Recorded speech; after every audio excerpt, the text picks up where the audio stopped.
Hey guys, RowanX17 here, coming at you with a very elongated episode of Why Is This Card Banned? Today I'm talking about my first spell card by itself, Brain Control. Now, of all the banned stealing spell cards on the list, I think there's 3 of them, I feel this one is probably the weakest. However, don't let that fool you, it's still a pretty good card. So, I'll read. Actually, first I'll show it to you guys. Now I'll read it, in case you weren't able to get that. It is a little fuzzy for a few seconds. Pay 800 life points and select one face-up monster on your opponent's side of the field. Take control of the selected card until the end phase of this turn. This card is activated. Basically, pay 800 life points, take a monster you can see, and do whatever you want with it for the rest of the turn. Seems simple enough. Now, this is a pretty interesting card.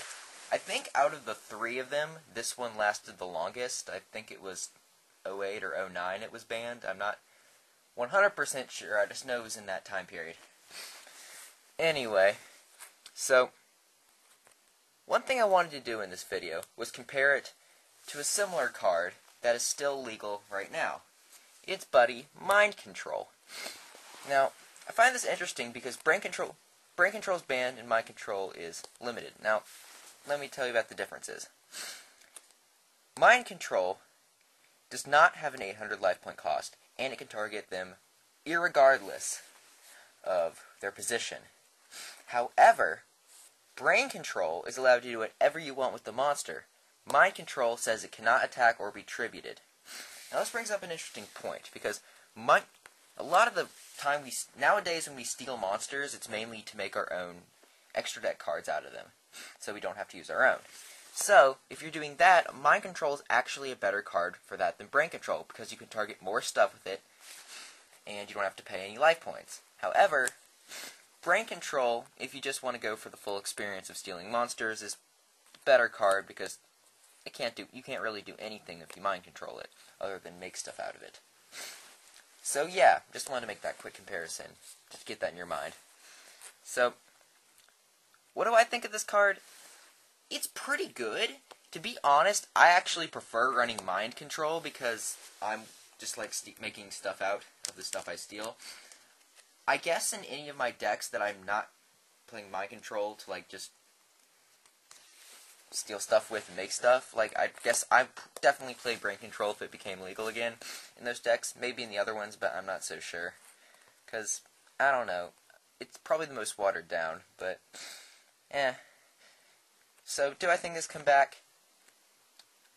I would have probably said most likely not, but from the past ban list in July, which unbanned Goyo, whoop whoop, I think this is Konami's way of saying that now that we have shorter formats, they're going to try to bring back better cards.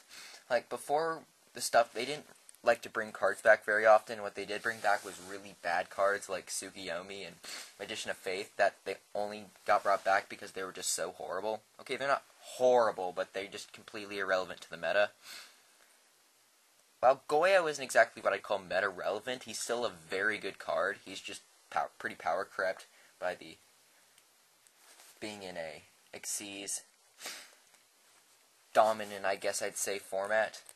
Well, really, Xyz, I don't know, Syncers just aren't as powerful as they were. People are playing, Xyz are generally better because any deck can make them no matter what, and Syncers require tuners. But, yeah, no, I digress. Well, anyway, that's Goyo Guardian. There's no point talking about him. This is Brain Control. So, what I was trying to say is, sorry about that, I think that now they're going to start getting better cards off of the list. I think that maybe Brain Control will be something they'll try. I don't know if it'll stay, but it would really be an interesting experience. I think it would definitely make a impact. I think a lot of people would play it. I don't know how broken or meta-destroying it would really be, but it would definitely see a lot of play in a lot of decks. So, that's my opinion. Anyway, so that's been my review of Brain Control. If you guys agree or with what I say about Brain Control, if there's some other reason why it could be even more broken that I didn't talk about or didn't know, most likely, please tell me in the comments. And what you think about Brain Control. Do you think it should come back or not? Tell me that in the comments as well. Like, subscribe, all that good stuff. This is Ronak17 signing out.